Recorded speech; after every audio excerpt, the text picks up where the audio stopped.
Guys welcome back to my channel. તો જો આજે હતું પેરેન્ટ્સ મીટિંગ. તો જો હું અહીં આવી હતી અને મને જો અમે લોકો આવ્યા છે આર્ટ એન્ડ સાયન્સ એક્ઝિબિશન.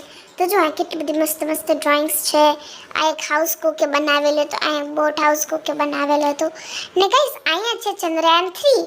તો તમે લોકો પણ જોવો યાર એ કેવી રીતે આમ ઉડે છે. તો જો તમે લોકો પણ જોવો કેટલું મસ્ત છે. તો જો જોજે એકવાર કેવું મસ્ત. ના અમારા ક્લાસનો જ છોકરો હતો. તો જો એકવાર તો આને બતાવ્યું. તો જો મેં એને કર્યું ગુડ. પછી અહીંયા હતું લોટસ ટેમ્પલ અને ગાઈઝ અહીંયા હતું લોટસ ટેમ્પલ ને અહીંયાથી 2-3 બાર્બીઝ જેમ ઓલી રીતે કરેલી છે.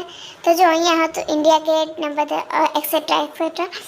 તો જો હું આવતી રહેતી પાછી હવે અહીંયા પણ અહીંયા મેં જોયું સાયન્સ એક્ઝિબિશનનો બીજો પાર્ટ.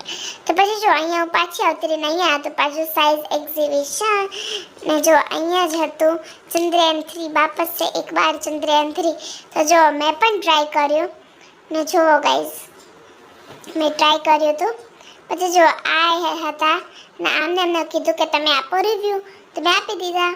અને પછી જો ગાઈઝ આમને પણ મને ઇલેક્ટ્રિસિટીનું બધું સમજાવ્યું અને આમને આ સોઇલવાળું. ને પછી અમારા જ ક્લાસના બોયઝે આ ઝૂલતા પુલનું કંઈક ફ્યુચરમાં જો આવું કંઈક થાય તો આનાથી આપણે કંઈક લાઈફ સેવિંગ કરી શકીએ.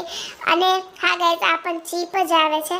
તો જો એકવાર એ લોકો અમને એક્ઝામ્પલ કરી સમજાવતા હતા કે આવી રીતે થઈ શકે અને બધા માણસો જીવી શકે અને જે પોલીસવાળા હોય સેવિંગ કરી શકે.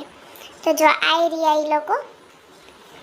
તો જુઓ આવી રહ્યું. જો અહીંયા કીધું હતું કે આ જે માણસ ઉપર આવીને એ લોકો એર એટલે શ્વાસ લઈ શકે, ઓક્સિજન લઈ શકે અને એ જે પણ પોલીસવાળા એમને સેવિંગ કરી શકે. તો આમને એક બહુ મસ્ત ગુડ મેસેજ દીધો હતો.